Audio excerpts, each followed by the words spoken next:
Mungkar adalah film yang diproduksi oleh MD Pictures dan disutradarai oleh Anggi Umbara, menceritakan kisah seorang gadis yang bernama Herlina. Herlina yang baru 1 bulan masuk ke pesantren Ar-Rahimu mendapatkan tindakan pembulian dari beberapa teman-temannya. Saat subuh, Umi Yayu memberitahu bahwa 10 menit lagi tadarus subuh dimulai untuk kelas 2A. Herlina berpamitan dengan Ranum untuk mengambil Al-Quran di dalam kamar. Namun karena Herlina mengantuk, akhirnya ia ketiduran di dalam kamar. Pagi harinya, Umi Yayu memarahi para santri kelas 2A karena tidak mengingatkan Herlina. Herlina pun minta maaf atas keteledorannya itu. Atas kesalahan Herlina, semua santri kelas 2A mendapat hukuman untuk membersihkan pondok pesantren. Namun ada salah satu santri yang bernama Obi yang merasa kesal dengan Herlina. Mengingat ini bukan kali pertama mereka dihukum karena kesalahan Herlina. Obi mempengaruhi para santri untuk tidak ikut membersihkan pondok pesantren. Biar Herlina saja yang membersihkan. Semua pergi meninggalkan Herlina kecuali Ranum. Ranum adalah satu-satunya teman Herlina. Herlina masuk ke pondok pesantren khusus wanita karena dorongan orang tuanya. Herlina adalah anak manja yang segala sesuatunya disediakan oleh orang tuanya. Siang harinya, ibu Herlina menyambangi Herlina di pesantren. Herlina mengadu bahwa ia merasa tak betah di pesantren. Gak ada yang suka sama aku. Tak ada satupun yang suka berteman dengannya, kecuali Ranum. Ditambah lagi bau spray tempat tidurnya beraroma tak sedap. Terus spraynya, aduh, bau banget kok. Di sisi sebelah sana, Herlina melihat Obi dimarahi oleh ayahnya. Bapak dulu ngopin awakmu, hah? Malam hari, Herlina belajar mengaji di kamar. Kemudian Ranum mengajaknya untuk mengaji di masjid, karena Ranum ingin mendoakan kedua orang tuanya. Herlina bersedia ikut, kemudian bersiap-siap hendak menyetrika kerudungnya terlebih dahulu. Sedangkan Ranum menunggunya di tempat wudhu. Tiba-tiba Obi CS mendatangi Herlina di dalam kamar. Obi tak terima lantaran Herlina mengadu ke Umi Yayu tentang perbuatannya kemarin. Sehingga membuat Obi dimarahi oleh sang ayah. Dila menjambak rambut Herlina. Kemudian Obi memakan makanan yang dibawa oleh ibu Herlina. Kemudian menyemburkannya ke muka Herlina. Herlina yang berusaha kabur dari cengkraman Obi CS terjatuh, dan tanpa sengaja tangannya mengenai setrikaan yang masih menyala itu. Obi mengambil setrikaan tersebut dan akan menempelkannya ke muka Herlina.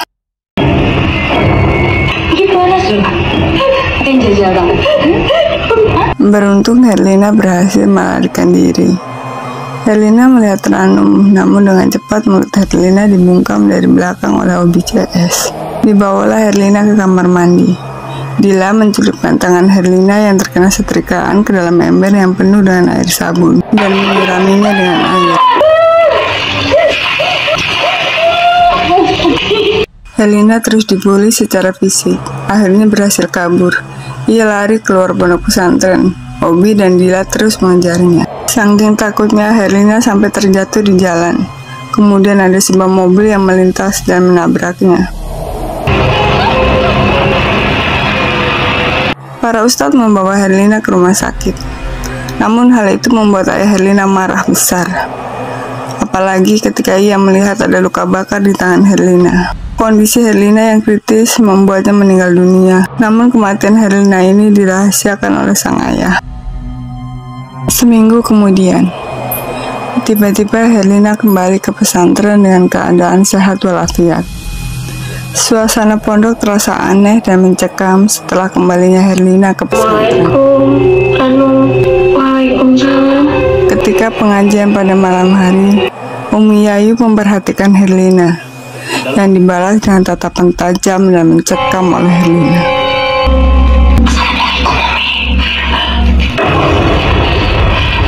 Ranum yang duduk berdua dengan Herlina meminta Herlina untuk menceritakan kejadian yang terjadi malam itu.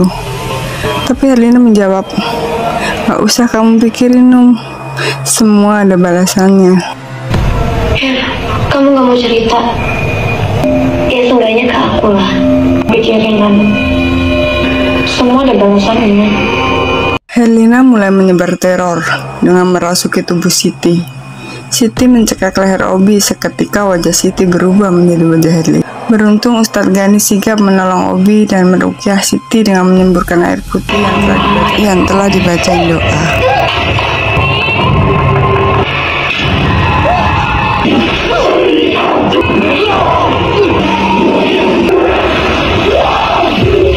Suasana pesantren yang menjadi aneh bersamaan dengan sikap Herlina yang semakin aneh.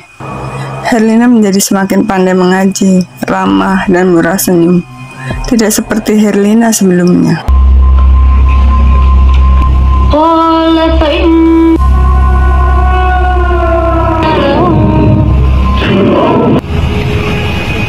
Ketika malam, Obi melaksanakan sholat Isya ditemani oleh Ranum. Saat menunggu Obi sholat, Ranum melihat Herlina keluar dan mengikutinya. Sedangkan Obi yang sedang sholat mulai diganggu oleh hantu Herlina. Obi tetap melanjutkan sholatnya. Setiap Obi bangun dari sujud, ia selalu membelakangi arah kiblat. Obi berkali-kali membenarkan arah kiblat, namun tetap selalu salah. Kemudian Herlina menyerang Obi.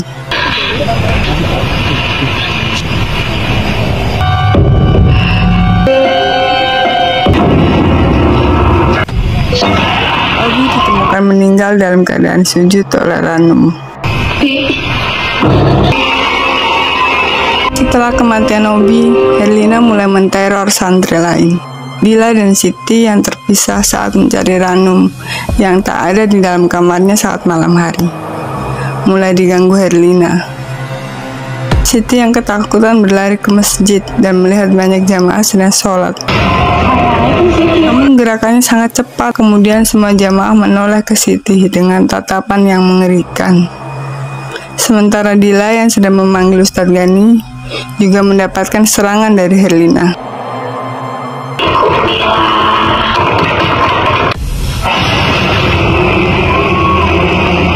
Teriakan Dila membangunkan Umi Yayu dan juga Umi Indri. Dila ditemukan meninggal dalam keadaan sujud oleh para santri. Dan jenazahnya pun membelakangi kiblat.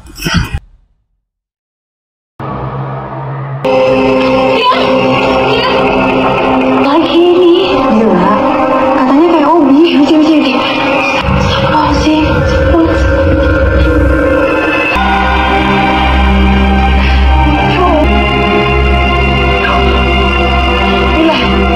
Ranum yang mengetahui bahwa ini semua karena ulah Herlina melaporkannya Selama kepada ini semua adalah ulah Herlina, Ustaz. Kita berdua lihat Dila diserang sama Herlina, Ustaz.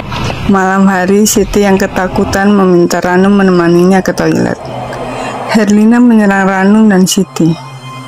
Herlina menarik kaki Siti, kemudian ditolong oleh Ustadz Gani. Ustadz Gani membacakan ayat kursi kepada Herlina, tapi yang unik, Herlina malah mengikuti bacaan tersebut dengan fasih. Assalamualaikum Ranum.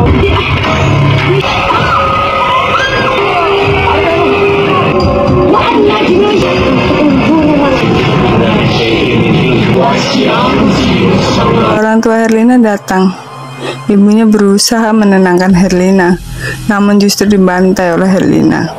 Sang kiai yang sudah lama pergi dari pesantren telah kembali dan menghadapi Herlina. Jadi selama ini ayah Herlina telah bersekutu dengan dukun untuk menghidupkan kembali Herlina yang telah mati. Ayah Herlina menemui dukun tersebut dan diberikan paku besar untuk ditancapkan ke kepala Herlina agar ia bisa hidup kembali. Di akhir kisah, ayah Herlina mencabut paku yang ditancapkan di kepala Herlina. Seketika Herlina lunglai dan tak bernyawa. Mereka itu butuh mengisolasi.